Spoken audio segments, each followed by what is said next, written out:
Quand tu consommes, c'est trop. Ce qui est l'état, à bon peu de camp, à mon copé, c'est lui. À toi, ça me semble à la cachette. À toi, on se dit, on a par exemple, on a son sous. Dans l'état, bien vraiment, pour mieux copé l'ali. Nanimete na kobosa likambo ya Yvonne. Nanimete na kobosa likambo mangwasa. Siko mususu ye. Leona boy kotala. Yo la commence à parler de bilingue na yo, siko ajuze mais na yo wangani on peut par exemple refoulé. Et ça l'a raté. Et là quand siko le boso ba chose en public, ngakuté c'est plus ça na ngata mukete. La kanisi ikuto na musuba on ba boye, ba condamné à mort. Na mi bituni pourquoi to commencer na mboko na modèle la boye. Pourquoi? Pourquoi soana to silikaka? Hein? Voilà, parce que ça na demi. Ya o seliebo, asa makamuna yebi. Bonjour, bonjour Balandia. Émission qui dit mieux les lotoye les sous pour nato mekepe ko solo la na li solo moko oyo surtout e ningisi mokili li solo nini ezali bongo li solo ya ndeko na biso mwasi Lofuta Ngalola Alphonsine oyo fiancé na ye a bomakiye. Il s'agit de Monsieur Serge Bakajika oyo bazala kibongo na commune à Kinshasa juste na avenue Rwakanding numéro 35 ça moi passe à la ville police de Kinshasa et le kamango le cas qui zala kinini ezali ke bandi koboka lisolo to mekepe bobenga to partager ensemble par rapport à likambo yo jusqu'à présent ndeko mobali bakangi mais nanu basambisi ete bakatela ba peine na ye to so comprendre te likambo dezo kende soki bazolinga bakimisa ndeko soki bazolinga pe ba tenue likambo yo mais ndeko akufi ezaki nini le 8 mars ndeko mwasi oyo Alphonsine Ngalola Lofuta ayaki kotala mobali na ye le 8 mars oyo ka 2022 ayaki kotala mobali na ye tant bazo solola ndeko mwasi wana ayebisi ke nazali na zemi na yo ndeko mobali wana akwa ko supporter ni wana te ndeko mobali wana azali bongo parisien refoulé nde amikili c'est refoulé dans tout le babongo ndeko mobali wana abetaki mwasi na bomaki tanga bomie pona ko camoufler eloko wana nakobanga nyonso wana akamati ndeko mwasi wana alingie na saki azaka pe na mbwa abomi mbwa wana alingi bangomba na saki pona amaske ke saki wana ezalinde ya mbwa pake na obwaka mais nzambe le kwa nzamba bolingo ando kobimisa corps wana te ça fait 5 jours et ça là qui 5 jours ti corps wana e kopola na kopola ya corps wana jour moko solo tellement leki na kati église wana na avenue Rwakanding 135 na commune ya Kinshasa église ezalaka et alors passer église ando ko côté ya te nde e ko sala ke passer église a tuni mais kololo pangu ezani ni papa Serge solo boy nde passer wana e kolobake non papa wana ay kolobate zali mbwa na ngai nde na bomaki nde mbwa na ngala bomaki nde ya ngwalo moni nazuluka na bwaka ye yango nde ba solo mais passer wana mona con clarté nde akene ko interpeller la police tango interpeller la police et yé na bata quoi rouge ndé pe ko interroger ndé ay ko ba vérité que ezaki nde mwasi na bomaki boye nde bakangi ye bandeko mingi ya koloba ezali vraiment te kasi tosengi bolanda nano événement yango ndenge lekaki tozana ba interview o tokochela bino kasi pour le moment bolanda bino moko ndenge nini bazwaki corps yango ndenge babimisaki yango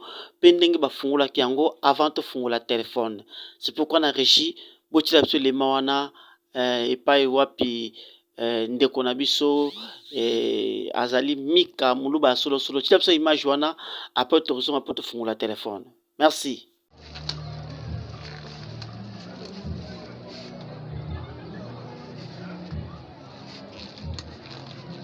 Obanga awa boko mibale fongola kata pena saki ndeko kata na maboko kata ko kata na maboko to banga ni alamuka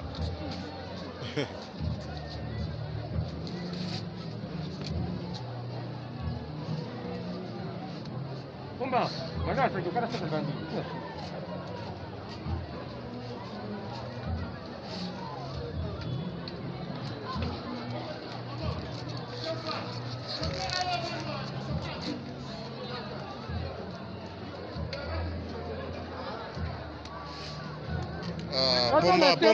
Katango tuta boya boye. Kata siwa wana msisi wana. Kata libanda. Katango. Kande za bongo. Pombe. Saka mususu okola ya mbe.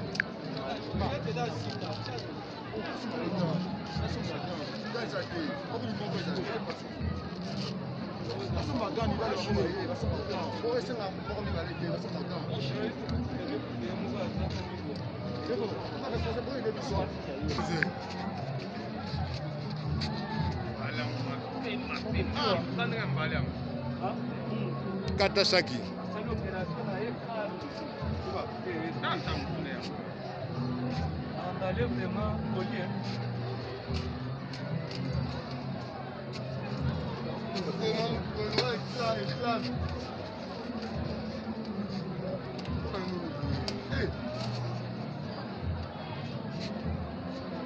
Kata kadra mutu. Kata ya. Kebe kwea.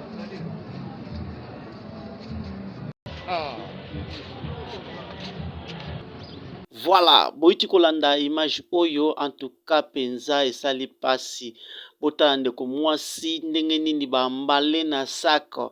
Botala ndeko mwasi ndenge nini vraiment ake atiki biso boye. À titre de rappel, tout rappeler bino suke. Ndeko mwasi oyo ayaka na fiancé na ye. S'il vous plaît, ayaka na fiancé na ye. Bazalaki fiancé na ye kofanda lopango wana kaka. Baka na fiancé azali koyepa fiancé na ye na koyake pa fiancé na ye abanda koyepa fiancé na ye mwana mwasi oyo na koyake pa fiancé na ye aye koyoka ke mwana mobali wana azalaki mikiliste refoulé ke lokoba basi basutukelaka surtout bana Kinshasa na biso basutukelaka soki mutu bawiki azali mikiliste aye aboy fiancé na ye aza kufutela lupango wana nde aboy fiancé na ye pas longo na lupango wana et par après ye akomi mwasi ya mobali wana ya mobali oyo abomi ye tala ba conséquences mais jusqu'à présent famille baza kolela likambo oyo il fallait l'état bakata likambo oyo mutu wana bakatela ba peine na ye il fallait baza ko déclarer bazo mona clarté bamakambo ezali similaire ezokende ndenge moko na likambo ya Pasteur Mangwangasa oyo abomaki mwasi na ye mpona likambo ya zuwa ndenge moko likambo ya mama Yvonne oyo ndeko wana abomaki ye ezokende ndenge moko à peu près ndenge moko nayebi te esika bozali bandeko boza kolanda partout na monde bobenga bopesa bavi na bino. Oui, allô? Maman Viviane yo zali kuna na Belgique en tant que femme yo koloba nini pour la situation ya boye? Papa, wani zaki ndoki déjà journée on les a rapport à honorer ba maman. Bien sûr ba maman so ba comprendre en te eza journée mo te ke au fait papa pesa maman fleur. Non. Eza journée au penza ya droit ya ba maman. Mokili et vota baleta pe ba associé na leta ba vota fait mo journée les journée ba honorer ba maman eza ko honorer ba maman te soki ya fierté soki ya eza journée oyo biso ba maman to sepela parce que ba droit na biso eza revendiqué donc kaka jour wana vraiment a touché ba maman na ndenge mo obi ki stelinga pasi moko ngabi eza ata mkolongo ata kutu mkolongo mususu mais wana za mama ko mama donc esali pasi moko donc mutu wana za ndoki wana vraiment en tout cas wana penza nalobi te bapendre ye mais bapesa ata bacondamné penza ata akota prison à vie. Mais jusqu'à présent, non. situation jusqu'à présent je pense que moi siango ba image au bozo mona wana moi siango ye wana tande balingi na basak ndenge balingi ye ndenge ba kwa rouge ba kufungola ye ba kufungola sak wana esaki vraiment pasi c'est vraiment pasi solo moi si famille na ye balukaka ye pendant 5 jours à moi on a attendu le 13 sango ko yeba mais jusqu'à présent mobali wana bakangaki ye mais il fallait basambisa ye nano bakateli ye ba peine na ye te tozo comprendre te qu'est-ce qui se passe juste on se to senga vraiment na justice basambisa un public ndenge basambisa ndenge basambisaka pasteur oya bomaka mwasi na ye et puis likambo yango esalami ndenge moko na mama o baita kuboma ye na chauffeur na ye wana esalami ka peu près ndenge moko mama babomaki na endani o chauffeur na bomaki mama wana donc yobi histoire wana esaka pasi moko kutu somona wana esili te moto oyo aye kobandelaka likambo ngo mpe na mois de la femme na mars et puis ça bazozela nini ko makambo mosusu ezali boye mama Viviane kanku makambo mosusu ezali boye ezali ke mwana mwasi wana soki aye kotala mobali na ye ata kuti bato na porte lopango apesa bambote te akoti abimi nde nazotiela bino interview oyo ya ye garçon ngo e ba garçon quartier bata quartier ndenge balobaki par rapport ya fille yango donc fille yango ndenge ayaka apesa bambote te or mwana mobali wana nde awita poto mwa mutunisa moko ningana na moke malgré ke nda mtali kota lopango et soki barefulaka so babetaka etonga kuna on sait pas donc bazolobaki soki mwana mwasi wana azali kopesa mbote quand même enge ezala malamu mingi balinga basinga eke sikoyo nayebi te d'après yo comportement ya bato bazalaka ekozala ya kuti bato apesi bato mbote te kozala peut-être cause ya liwa ya mwana mwasi wana te soki apesa ye mbote me basinalaki ye impression oui toza bato papa ntango ozoyepa bato ozoyepa moto oyo oyebi te bolingana ntango ozoya na quartier ozomona bato pesaka bato mbote c'est rien totika komizwa tozalaka soki ndenge nini toza simple bao ozokutana baza bandeko nopesa un simple bonjour ekolongolo yo na ndenge na yo te ozali soki ekolongolo na kaka na yo soki ya nini non komikitisa tala Jésus Christ ye moko azalaki humble pourquoi mpe biso tokoza baimitateur ya Jésus Christ te komikitisa papa komikitisa esalisaka mpe komikitisa oyo nayebi so papa efongolaka baporte okondima te soki azali kopesa bato mbote soki azalaki courtoisie oye omoni bato opesi mbote bakosauve yo na simplicité na yo ekosauve yo okoki ete mama ozalaka jasi tika tosignale mais ntango oye atia orgueil bato bazotala ye kakufi mpe kaka mpo na orgueil na ye mpe akufi kaka bongo soki azalaki simple soki azalaki humble na bato oyo akutaka na quartier balinga bafungola ye baporte bayebisa te mama kiba papa wana boye telle place ozoya wana aza boyeboye alingi ozwa mpe badisposition na ye ozomona mais kombo ya fille yango ezali Lufutangalola Alphonsine ye nde moto abomaki ye na mese Serge Bakajika foto ya mobali yango ye wana bozomona foto na ye wana mobali ozomona adresse yango ezali bongo na Rwakadingo numéro 135 na ville province ya Kinshasa pe na commune ya Kinshasa basutulaka te mobali ya poto ezala boye non mobali ntango okuta na mobali na yo soki aza na bakalite na ye linga na yo ebele bazouta awa muzu aza na illettré akota baprison na ye aza na ye moyibi na ye mosusu mpe aza ne maladi na ye donc aza ne maladi na yebi kaza maladi a nyonso bayebi kaza ne maladi na ya mabe aoya kushasa kozuka basi donc mibali bazouta poto bazokende Afrique faut kotalaka bien so moni mobali asa koli azobala te akikuta yebaka ke awa asi baboya eza na maladi na ye to aza na kashe na ye eza ya mabe voilà un peu basutu poto eza susu eza na ngote ke poto ndeke zakakala muta suta poto non abescro bakabele komika na poto a Ok. ozomona mutu musu aza kuna na Afrique azo vivre bien koleka muta poto.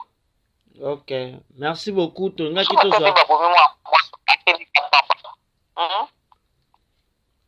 Ok, merci beaucoup na contribution na yo, na contribution ya émission. Quand même, tolandana no interview ya bato bayaki wana quand même kota ko bato ba to chaki micro na biso de balobaki pe to landa ndenge nini babimisa ikora mwana mwasi wana. Merci beaucoup mama. Toza mutu mususu. Tout le monde na quartier Ngwaka awa na commune Kinshasa. Alors likambo eleki ndenge nini ya mwana mobali ndeko Bakajika oyo na mwasi na ye tomoni akufi bambale na basaki. Ouais, biso pe ezalaki dimanche toyaki tobongama tokota pai tokota pai de solo eleki tomeki kose renseigner po ya bandeko na ye balobi ke soki solo wana esala depuis samedi nde ke so basala mwa discussion moko boye tantôt jeudi wana mpe apelisaki moto monene soki ezalaki andosala na moto nini eyebani te sikoyo toye mpe toyoti solo makasi to indispose biso tokosambela wu te na ndako avandaka ye moko to na bandeko ne mosusu na ndako avandaka ye moko ndako mwa boutu atongaka likolo en plus no abomai mutu to aye moko te abomi mwasi wana atie na se na nsima na ye wana atiaki mbwa na se ya mwasi wana damomi mutu na mbwa pa biso toyebi nde ezalaki mbwa parce que ton totuni papa solo makasi boye tozokovanda te na kati ya eglise parce que nga mpe na moko ya bandimi ya eglise wana oyo plexe ya koso esalamaki justement mpe mpona osignale bato ke oyo bakomona eglise ye azani mpe mambo ya eglise te biso bato ya eglise tofutelaka na kati ya lopango na bango ye aza mwana koo lopango aza pe bato bauta bapoto toyebi te so pe tonga aza mwana poto aza mwana poto beta tonga se nini vike pe mwasi wana yaka pe apesa bato mbote te moye pe osignale ya te ya monaka ate azwaki mobala malamu yango wana esalami boye abomi ye ça fait 4 jours alala ane na kati ya ndako alala ane abwaka bajavel banini po ebomaka solo yo mobi omo boyebi ndenge père oyebi te solo ya mutu bakanga yango te deke umeli bongo pesi solo makasi yango wana tomoni trop c'est trop biso kaka bajeune bafrère ya église tant totandi bakiti tomoni tete il faut tomeka no total tomati tour ya defu tomoni saki mopanzi saki mopanzi ane ya monene nde tobi te il faut todindama ye tomoni eloko eza na saki aboyi nde toyaki tozwi basoda tomati tooblige te fo tomona eloko na kati ya saki wana tokota ya boyi akoti ye moko na kati ya ndako ne soki abande kobondisa nini kobimisa abimisa biso nanu carton oyo eloko bolinga bomona yango biso oyi te tomoni saki mosusu eza wana nde atomboli yango eyetanisa mpe bamai ntango abimisi zwa eloko bolinga yango ngai nasali eloko te mama oyebisi bambila wana tozala wana bosimba ye tomekaka kofungola saki boye nasike bomona yango ya bilili eleka nde baolakisa bino tofungola boye tomoni na olipeka nde mama tobi te bokanga ye oyo eza motu yango wana eleka bongo esala motutu mpasi na motema komona mwasi engambe koperdre vie na ye kotika biso likolo ya simple innocent moko boye ayeka boye oyo alandi mbolo kosa mbongo mpona conseil na apesaka bana basi vraiment bopesaka bato mbote boyebaka koapprendre babone manière ndeko mwasi anda sola na bino te na quartier ayaka boye basungi ya bilo na bana mibali na ye amati mais dimapart soki nayebi ndenge nayebi soka nde kosola na bato banga basignale te moto oyo auta poto bacuba ye mwa tonga na mwa problème ndeko mwasi ko nani pe avandi wapi aza nani asalaka nini na vie yango wana nazo biso te asola na biso te tomonaka kaka aye akoti ya bina akoti akei ok tomekaki kose renseigne na mobali na kala po aye ayaka mpo ya mobali na kala na sikoyo tocomprend mpe te nde likambo yango elekela biso mpe tozalaka surpris ya omona te mutu akufa na kati ya ndako. Voilà. Merci beaucoup. Tous en ndeko mwasi pe. Yo zali pe moko ya ba témoin. Ya likambo esalami awa na quartier Ngwaka. Alors ni rue ko témoigner na bandeko ba tala biso pona likambo komeli papa na biso Serge na ndeko mwasi. Ndenge eza boye eza biso moko basi bilingalinga ozalaki na fiancé no ovie ka mutu moko papa lopango po aza na balopango yo biso moko bakolo quartier toyebi ye yo biso toyebi ye tokokolinga te yo mutu moko wuti moko ye kolinga mobali moko aye koboma yo opesaka bato mbote te aye koboma yo na kati ya ndako likola bilingalinga oyaka na fiancé no ovie papa lopango yango 9-6 liboma yo vie baye koboma yo asali 4 jours na ndako abwakelaki ka bajavel apola poso abomi ye na kaleson na asangisi ye na mbwa likolo ya presse na vie yango biso basi. Il paraît qu'il a abomaki le 8 mars, c'est vrai? Abomaka ye le 8 mars. Le 8 mars abomaka ye. En fait, c'est nini abomaki pona nini? Est-ce que koswana babundaki bien mbongo ya le 8 mars? Toyebi makambo na bango te o abomaki ye. Et mais bango mibale ka mutu baye biso bawela nini biso toyete biso toyeka ko reconnaître babomi mutu sola mutu et tout fait quartier nde toyaki koyeba abomi mutu. Voilà. Conseil na ba jeune fille ça bango nini? Conseil à ba jeune fille botika ko evie. Botika ko evie. Wana mobile no a bien. Oza mobile no a bien. Yo ningika ko landa mutu boka za ba lopango po outa poto. Olanda mutu ala po aza jika te tango wana mobali no moko zana mobali no moko ta lelo akufi lokwa botaou likola vie na pressé.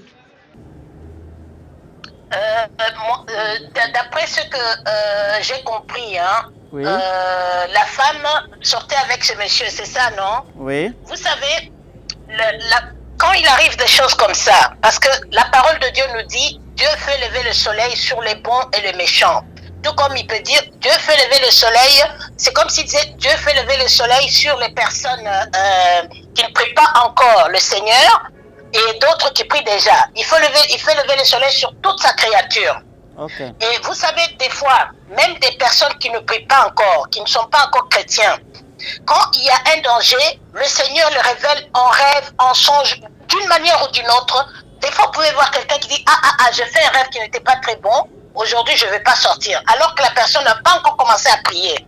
Alors, concernant cette femme, la pauvre, Seigneur Jésus, concernant cette jeune fille qui est morte, je pense, j'ai la conviction qu'elle a eu des signes. Le Seigneur a dû lui montrer des signes que cet homme-là était dangereux. Le Seigneur a dû lui montrer que cet homme-là était dangereux, d'une manière ou d'une autre, peut-être en rêve, peut-être quelqu'un lui a parlé, elle-même a dû remarquer qu'il y avait quelque chose qui n'allait pas avec ce monsieur-là. Mais la fille-là, mais malheureusement, elle n'a pas attiré l'attention. Mais vous savez, des fois, quand la convoitise est tellement,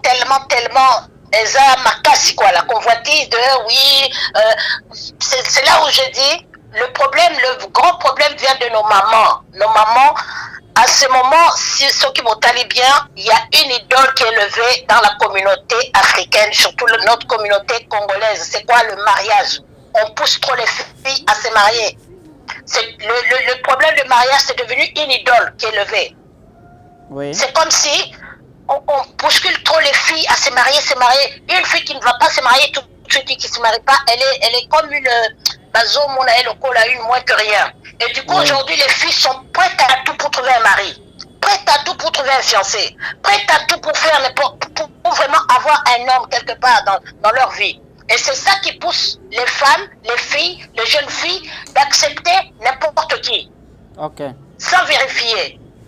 Donc, c'est dommage qu'elle soit partie comme ça, mais j'en suis sûre, elle avait remarqué qu'il y avait des choses qui n'allaient pas parce que c'était ce petit ami. elle avait sûrement remarqué qu'il y avait des choses qui n'allaient pas, mais elle se disait peut-être il va changer, il va changer, il va changer, mais non. Mais jusqu'à présent... Parce que là, vous avez... Mais jusqu'à présent, la justice n'a rien dit encore. Hein? Oui, bien que... Ah, d'accord. Ah non, il faut qu'il soit... Non, il faut qu'il soit puni. Il faut même plus qu'il sorte de la prison. Il ne faut pas qu'il sorte de la prison. Il ne faut pas, parce que celui-là, s'il sort de la prison, là, il a déjà tué. Il va encore tuer. Il ne faut pas qu'il sorte de la prison. Il ne faut pas que ces messieurs sortent de la prison. Qu'ils disent d'abord ce qui s'est passé, parce que là, non. C'est pas normal qu'ils disent ce qui s'est passé. Peut-être aussi c'est comment on les appelle, schizophrène. Les gens qui entendent des voix. Peut-être il a touché des choses occultes, des fétiches, peut-être des choses comme ça. Parce qu'un humain ne peut pas faire ça. Non. Un être humain ne peut pas faire une chose comme ça. C'est pas possible. Pour qu'il fasse ça, ou alors peut-être ils se sont disputés, il a battu la femme, elle a reçu un mauvais coup. Eh bien, il s'est rendu compte que elle est morte sur le coup. Eh bien, du coup, il ne savait pas quoi faire, il ne pouvait pas fuir. Eh bien, il a été jusqu'au bout de faire les horreurs qu'il a fait là. Mais ça me dépasse. C'est fou qu'on en arrive là au Congo, quoi. C'est fou, hein. Parce que même s'il vient de l'Europe, il vient quand même du Congo. C'est un Congolais. Donc, Satan, il n'a plus de frontières. Satan ne regarde plus que là-bas c'est le Congo, là-bas c'est l'Europe, là-bas, ici l'Europe là c'est pas le paradis, hein. Donc non, mais ça me dépasse quand je vois ça, une jeune fille comme ça. Non. Mais Dieu est tellement amour. Je pense, elle avait remarqué des choses sur ce monsieur, mais elle se disait sans doute, oh, il va changer. Sa conscience lui disait fais attention, mais elle s'est laissée, voilà quoi. Mais la fille, elle était aussi grosse, hein? Elle était aussi grosse. Elle était grosse. C'est ça. Waouh, c'est pour ça les mamans doivent conseiller la jeunesse. On l'a tué le 8 mars. Oh là là. Non, mais les mamans, on doit se réveiller. Les mamans doivent beaucoup conseiller les jeunes filles. Les jeunes filles, elles doivent être vraiment conseillées par les mamans. Les mamans ne doivent pas seulement utiliser leurs filles pour dire que oui, trouve-toi un mari, il faut que tu te maries. C'est pour ça qu'on en arrive à là. Alors qu'à l'époque, c'était pas comme ça. Quand une fille rencontrait quelqu'un, tout le monde savait que la fille a rencontré quelqu'un et les gens connaissaient la personne. Mais là, comme ça, tu rencontres quelqu'un et puis personne n'est au courant. Et j'ai entendu aussi que elle disait jamais bonjour aux personnes qui habitaient dans la parcelle où elle allait voir son fiancé ou son mari. Ces monstres-là. Elle disait pas bonjour aux gens. Mais elle disait pas bonjour plutôt. Mais c'est dommage, hein. Merci beaucoup, maman Odette, pour votre intervention. Vous avez appelé depuis quel pays? Quel pays? Là j'appelle de la France. Ok.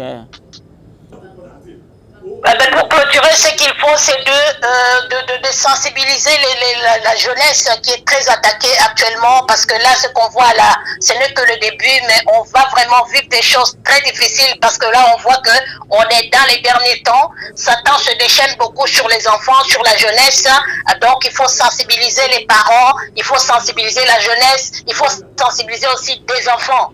Les enfants même en bas âge, les sensibiliser. Mais il faut beaucoup parler aux mamans qui poussent les filles tout le temps. C'est devenu comme une obsession. Ou alors, je ne sais pas, où des gens de la famille qui poussent les filles, qui précipitent les filles dans le mariage, de trouver un fiancé. Non, chaque chose a son temps. Chaque chose a son temps. Il ne faut pas obliger les filles à tout de suite se lancer dans un mariage. Après, les filles, là, quand elles voient que le fiancé ne vient pas, elles sont frustrées et puis elles tombent dans les bras de n'importe qui. Okay. Donc, c'est plus le moment. Voilà, c'est ça que je voulais dire. Vraiment, il faut sensibiliser les mamans, surtout les mamans. Et les papas aussi, bien sûr, qui ont des filles. Il faut vraiment donner des conseils aux jeunes filles. Il faut arrêter la convoitise. Voilà, parce qu'une jeune fille peut rencontrer quelqu'un qui n'a pas des moyens, mais après, ils peuvent progresser, d'aller de progrès en progrès et s'en sortir. Mais tu ne vas pas aller avec quelqu'un, oui, parce que Aoudine rampe, parce qu'il a des moyens. Non, Elle pouvait aussi tomber sur quelqu'un de pas riche, qui n'est pas riche du tout, mais ils allaient s'en sortir. Quel que soit le temps que ça allait prendre, ils allaient quand même s'en sortir. Il y a des gens qui ont commencé comme ça, très pauvres, mais qui ont progressé petit à petit, qui s'en sortent. Donc, que les filles arrêtent de prendre les hommes pour le matu-vu, parce qu'ils ont quelque chose, parce qu'ils ont des belles voitures, parce qu'ils ont de l'argent, parce qu'on ne sait pas sur qui on va tomber. Merci beaucoup, Maman Aude. C'était Maman Odette depuis France. Merci beaucoup, Maman. Restez toujours branchés. Merci. D'accord. En tout cas, Boïti Kolanda, Maman Odette, et ça m'a passé à Pessi Bavina, à l'obi que Bana Belé, le Abassi, Bazali Kotambola. Kolukamabala ils allaient juste pour la convertis et puis encore à uti kolobal tout ce que les parents surtout ne mutu baza kotinda ke bada ko appuyer bana ba mama ke bana ba bala yango zo mona peut-être moi si ata soka monique mobali wana ki awita poto to azana mbonga oluka kaka malgré que libala ngo azomona ngo za clarté makoluka sala kaka wana pona koluka libala en tout cas to ça mutu mususu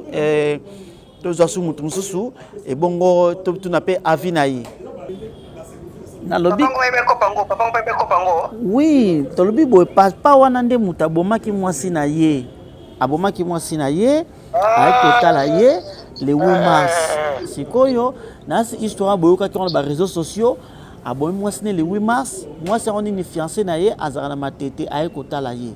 Tango ayebiseke nazali na zemi na yo nde papa wana mutaboma abomi mwasi yango abomi fi yango abomi atie na sac akange basinga na mbwa papa abomi bango pendant 5 jours et alors tant mwasi bandi kolumba solo a poli nde nakata lopango yango église pezalaka solo wana tangi bandi kobima nde pasteur moko azala na kata église yango na culte boye bazo kote ya te nde salaki ke pasteur yango aye atuni pasteur atuni mukolo pangu papa ngo mais nde tozo ka solo boy nini nde papa ngo ay kolobake ezali en tout cas mbwa na ngam takufaki nde nimtaulu mta solo na ngala ke bwa kaye pasteur wana mona ki ngo pe suspende akene ko interpeller la police nde la police eyaki eye kubimisa ba tomba ko inspecter likamba ko mona ke corps yango wana alors eloko esali ma pasi na kati ya Kinshasa wape na communauté monde entier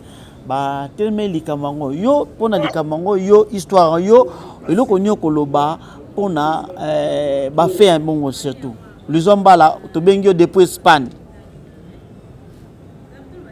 non longa no baraka ke ezalaka te ezala bande ko mingi bazoluka bana soki mosa bimeli kazala séminaire n'est pas bien yo boya ngote tant olala ki eseke oyebaki olala ki sur les yeux mes côtés ndima responsable zemi na yo et ko bate ko boma yepo abikaza na zemi no ko maki c'est la kate obe ko linga yepe to linga ke pona nini tant olinga baza zemi na yo obomi pona nini pesa imba ko ngula akana la te me pesa imba ke bota ko te mo abota mo ngana mo na te me ko bate ke oboma yeko boma izala ke to côté.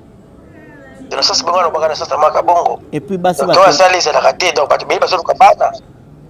batomboki balobi ke et puis moi si on moninga na bango kofi le 8 mars mukobaza ko fêter nde yango yako ayeko boma mwasi tata batebele awa na poto awa batebele na poto bazoluka bana ebele na poto na basi tamba bazoluka bana na tembe ebele mama na Kinshasa on a jeune fille mais qui toko masana mwana te somta na semina yo kumisa nzambe ozape mona poto pesesu zeme kote wanga na mona po wanga zemona na yo atoza mwasi na poto awa aza parisien refoulé aza ki parisien refoulé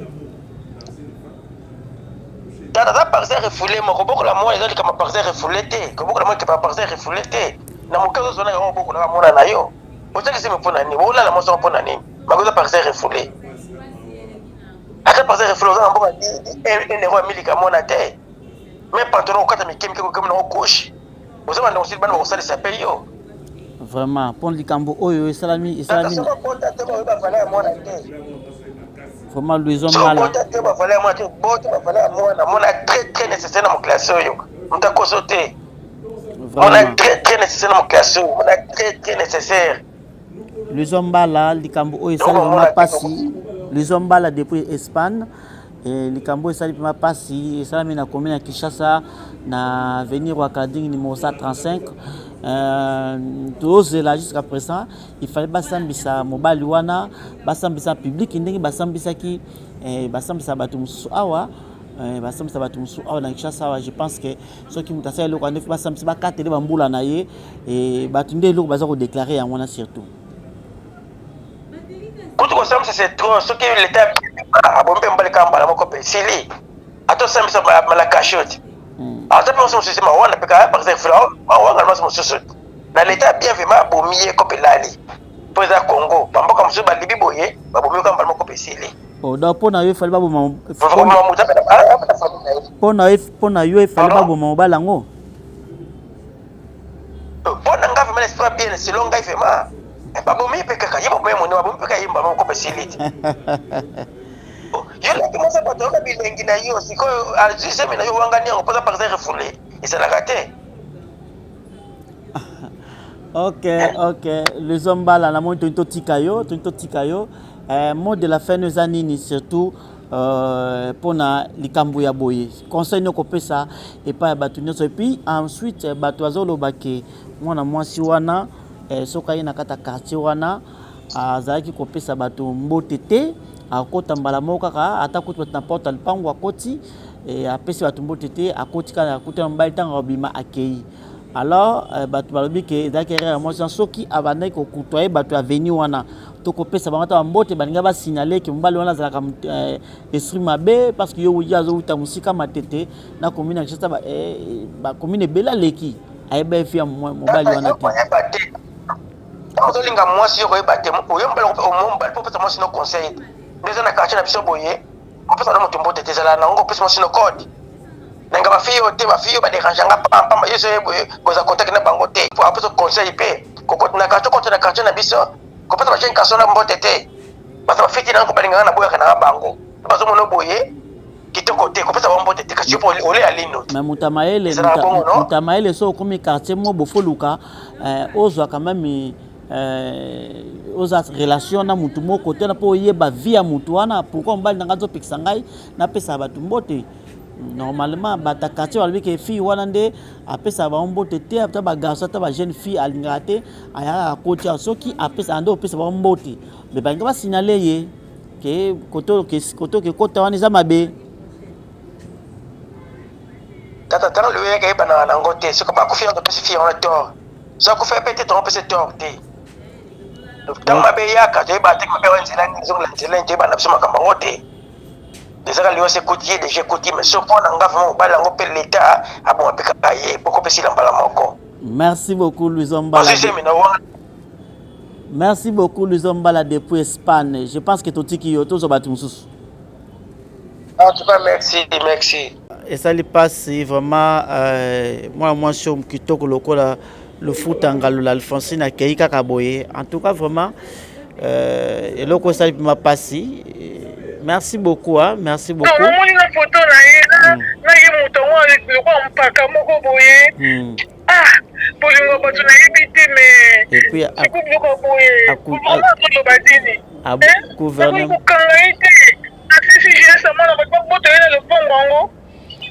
C'est ça. C'est ça. Moi là je suis toujours le tour la que faut justice est condamné pour kangi mwasi le 8 mars au bomier. Aujourd'hui, au bombier 5 jours après, soleil kobima. Et là, on a récemment que l'église, on a pasteur moi, Zaranaka, pas on est bayoka qui solonde, batuni papa on parle de côté zambwa nangane na bomaki, ne muto na kundaki na zonga na kundai. Mais pasteur na kokaiti ne m'interpelle que la police, y a un secret bimi, ne bambala qui ne basaki wana voilà. Moi mon papa va déclarer la justice salama. Justice salama. Oui, bakanga qui est déjà à na cacho sur quoi famille bazo déclarer qu'il faut condamner parce qu'à présent bakangé maintenant ba sambisiete pour ba sambisa public ne ba sambisa likambo ya makambo eleka passé mangwangasa abomaka mwasi na ye na Yvonne nde basambisana makambo ya Yvonne mangwangasa wana siko après 5 ans ibira après 5 ans 10 ans omoni na nzela ça fait mal hein papa certainement certainement ça fait très mal on a sous sincèrement Yvonne wana na yebi asa famille na ngate mais na limo moso ko seleki na ngai eloko na siko le bozo ba pas chose en public ngakuti sepelisa na ngata mukete na kanisi ikuti na muso ba ona baboye ba condamné à mort mais garçon juste ka batu na makala eloko sala nga pas ka za muta attention na supportant ngote